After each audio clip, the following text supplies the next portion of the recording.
Well, the big trends are unchanged, and in one word, it is that the world needs more energy.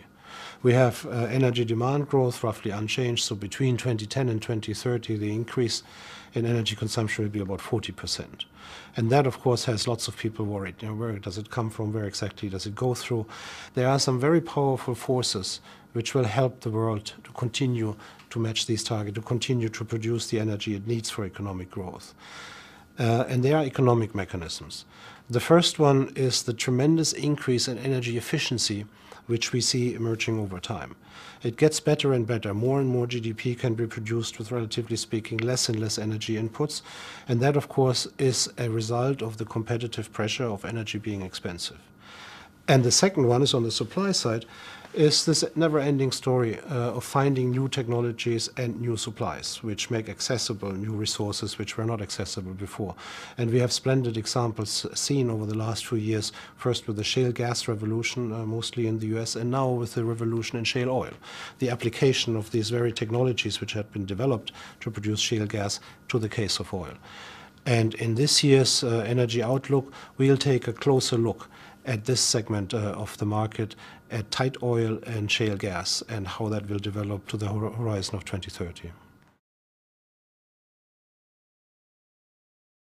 We have seen already, and most people will be aware of what shale gas did and in how short a period of time it became prevalent in the US, will turn the US into a gas exporter, hitherto one of the biggest importers. And what we have seen over the last few years is the emergence of shale oil. We have already in last year's energy outlook, we were the first, I think, made the forecast that North America is likely to become energy independent by 2030.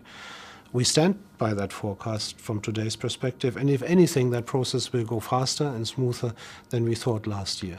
And that will be largely the result of an increase in also tight oil. What we have as a finding of this outlook on the high level is that production increases will more or less remain concentrated in North America, even though the resource base is global. And that is one important finding here.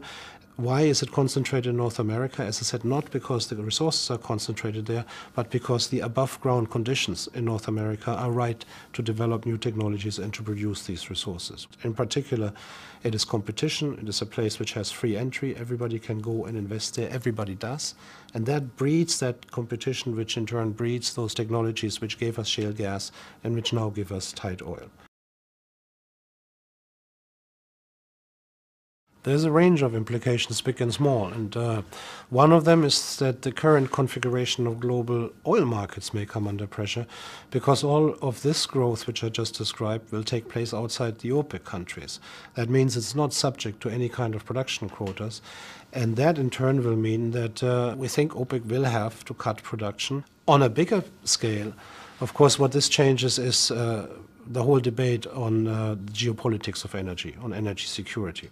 If North America becomes energy independent, then by the same token, other countries, Europe as a unit and also China and India, become more energy dependent. It will have consequences also on the global economy. Half of the trade deficit of the US today is from energy. And to the extent that the US also becomes almost self-sufficient in energy, that part of the US deficit would shrink and it would rise in other countries who become more import dependent from energy. It then has consequences also for carbon emissions. 2 years ago, we have pointed out that the world is unlikely to reach this target given to us by scientists who say that we should limit carbon emissions to a certain level. But there is also some positive developments. What we are seeing in the forecasting period, or say between 2010 and 2030, is that carbon emissions in the US are actually likely to fall. They're also likely to fall in Europe, where they have already fallen between 1990 and 2010. And they will continue to rise in the non-OECD countries, including China, but they will decelerate there. We see very rapid renewable growth, somewhere between 7 and 8%, the fastest growing fuel by far. But of course, this is still contingent and dependent on government support, because renewables are costly and they are not yet competitive with fossil energies. Renewables as a subsidized sector are not exposed to the same forces of competition. Yet, the entire hope everybody has for renewables rests on them becoming more efficient in order to become cost competitive with fossil fuels. So the question is, can renewables do that? And I think it's probably possible. But right now we still have to say that when you look at the big picture, for fossil fuels, contrary to what many people think, the question is not when will we run out, the question is what happens next.